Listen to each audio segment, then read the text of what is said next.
আসসালামু আলাইকুম। আবারও চলে আসছে তোমাদের ইনস্টাগ্রামে একটা রেসিপি নিয়ে।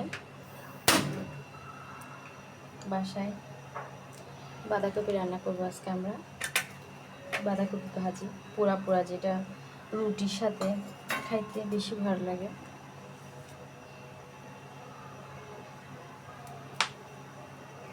চুলায় কড়াই দিয়ে দিলাম, গরম হওয়ার জন্য অপেক্ষা করবো।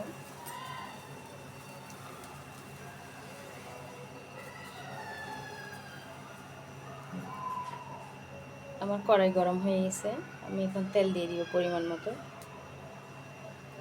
ভাজিতে তেলের পরিমাণটা একটু বেশি খাই।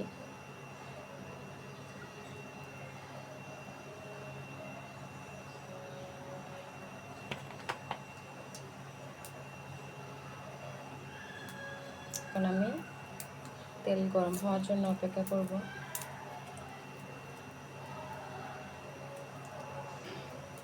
ভাজির জন্য আমার লাগবে এখানে 1 চা চামচ শুকনো মরিচের গুঁড়া, পরিমাণ মতো লবণ, 1/2 চা চামচ হলুদের গুঁড়া। এখন মশলার গুঁড়া হচ্ছে 1.5 চা চামচ। এখানে আমার একটার চেয়ে বেশি পেঁয়াজ কুচি করা আছে, 4-5টা কাঁচা লঙ্কা আছে কাটা, আর লাগবে রসুন।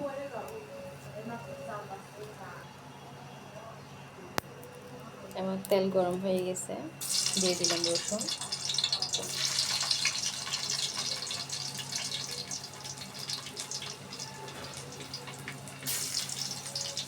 চার পাঁচটা রসুন দিয়ে দিলাম থেঁতলে করা।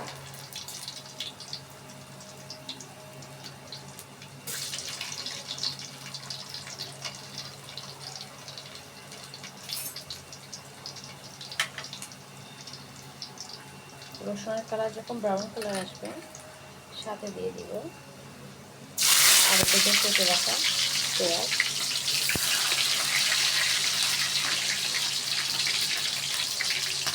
ভালোভাবে নাড়তে থাকবে, দেখতে পাচ্ছেন।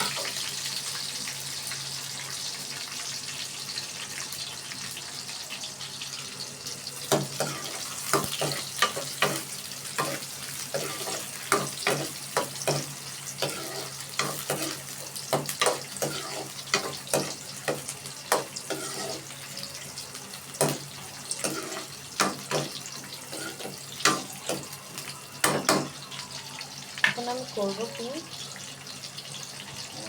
সরাসরি মরিচগুলো দিয়ে দিব না, আগে ভাজিগুলো দিয়ে দিব। কেননা ভাজি থেকে পানি যে পরিমাণ বের হবে, এটা দেখে আমি সেদ্ধ হওয়ার জন্য পানির পরিমাণটা আন্দাজ করতে পারবো। যার কারণে আমি সরাসরি মরিচ মশলা দেওয়ার আগে ভাজিগুলো সরাসরি তেলে দিয়ে দিব।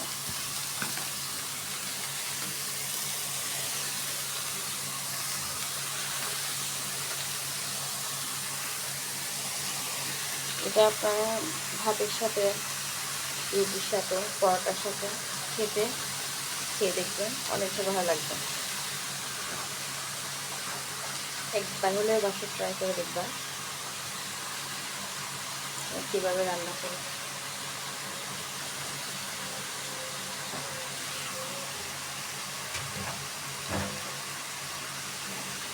এখন আমি করবো কি, উপরে মশলাগুলো দিয়ে দিই।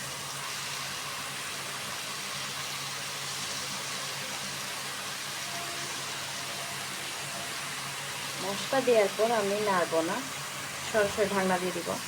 কেননা এখন যদি আমি নড়াচড়া করি, তাহলে যখন আমি পানি ব্যবহার করব না, মশলাগুলো পুড়ে যাওয়ার সম্ভাবনা থাকবে। সেই জন্য আমি সরাসরি ঢাকনা দিয়ে দিব। এবার আসবো 5-6 মিনিট পর। চুলার আঁচটা ছোটো করে দিব। এভাবে আমি দমে রান্না করব অনেকক্ষণ।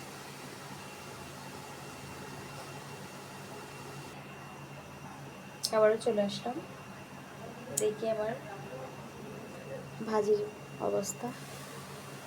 দেখতে পাচ্ছ অনেকটাই কমে গেছে। এখন আমি করবো কি,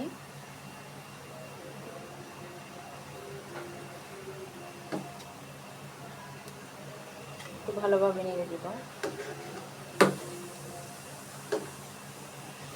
দেখতে পাচ্ছ আপুরা, এই দেখো কীভাবে পানি পানি চলে আসছে, এই দেখো আচ্ছা, ভাজে দেখি পানি বের হয়ে গেছে, যার কারণে আমি তখন মশলাগুলো নাড়াচাড়া করি না। নাড়াচাড়া করলে পানিটা বের হতো না এবং মশলাগুলো পুড়ে যেত, ভাজি লেগে যেত।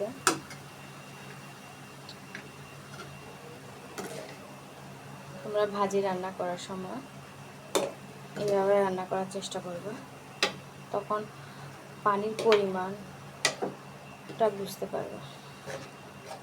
কেন ভাজি বেশি হয়ে গেছে, যার কারণে নাড়াচাড়া করতে আমার একটু কষ্ট হচ্ছে।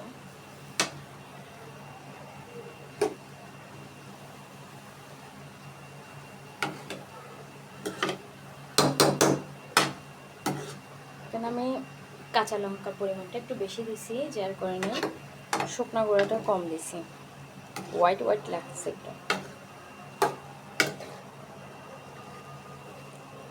মরিচগুলা ঝাল তো, কাঁচা লঙ্কাগুলো বেশি ঝাল ছিল।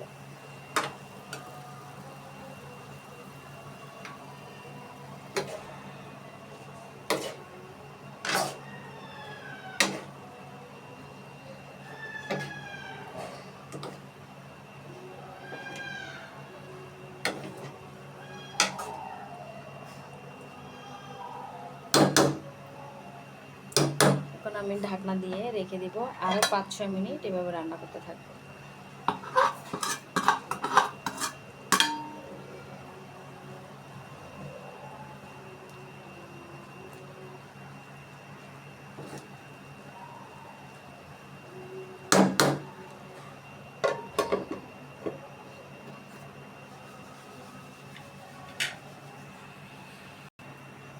চলে আসছি আবারও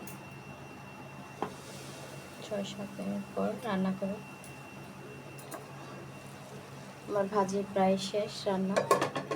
এখন আমি করব কি, এগুলোকে ফ্রাই করব। কীভাবে ফ্রাই করব দেখাচ্ছি তোমাদেরকে। চুলা থেকে নামিয়ে ফেললাম ভাজিগুলো।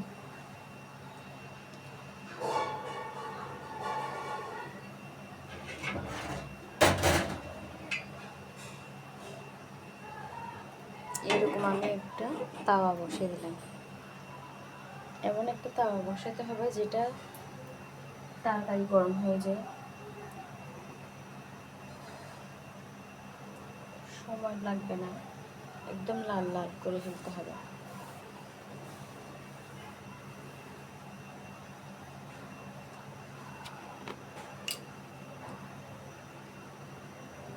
গরম হওয়া পর্যন্ত অপেক্ষা করতে হবে।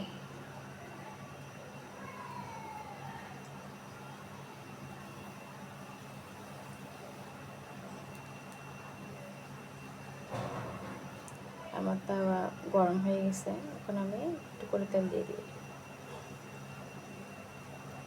দেখতে পাচ্ছ ঠিক কতটুকু দিছি।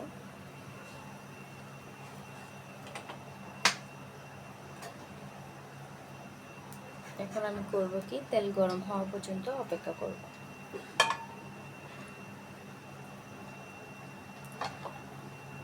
তেল গরম হয়ে গেলে আমি যে আগে থেকে ভাজি রান্না করে রাখছি ওগুলো কী করব, ঠিক যতটুকু খাবো রুটি বা ভাজির জন্য, রুটি বা ভাতের সাথে ততটুকুই ভাজি করব।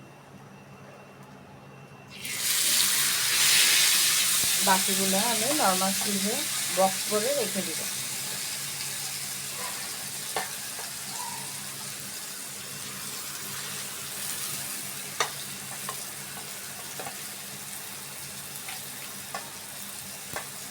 দেখতেই পাচ্ছেন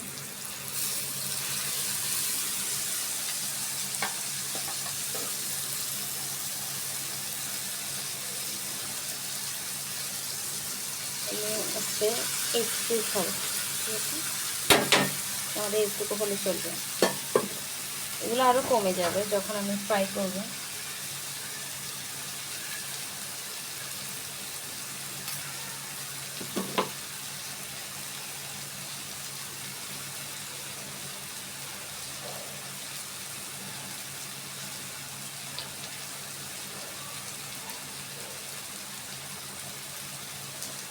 চাইলে ঢাকনা দিতে পারো, ঢাকনা না দিয়েও চলবে।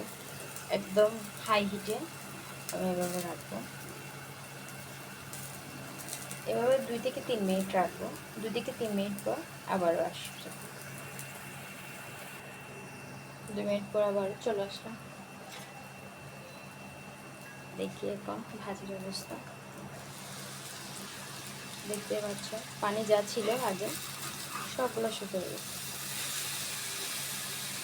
দেখতে পাচ্ছ এভাবে পোড়া পোড়া হয়ে যাবে।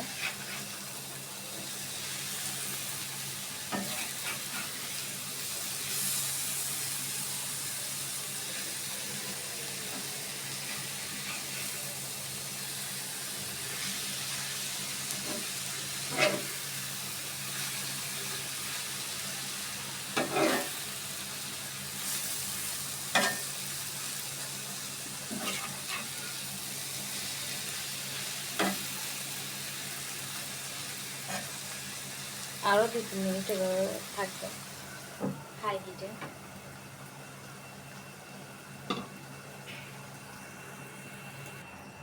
চলে আসছি আবারও, দেখি।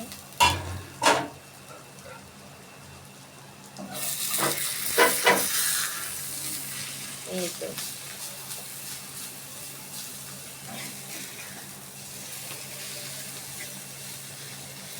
একটা গ্রেভি গ্রেভি ভাব চলে আসছে।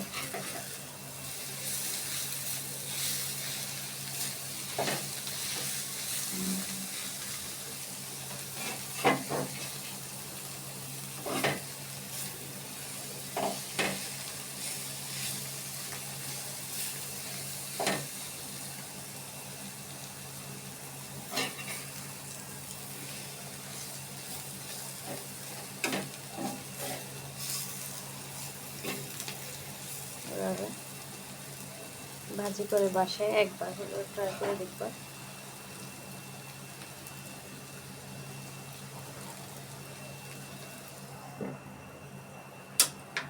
যারা আমার ভিডিও প্রতিদিন দেখতেছো তারা সবাই আমার চ্যানেলটা সাবস্ক্রাইব করে দিবা।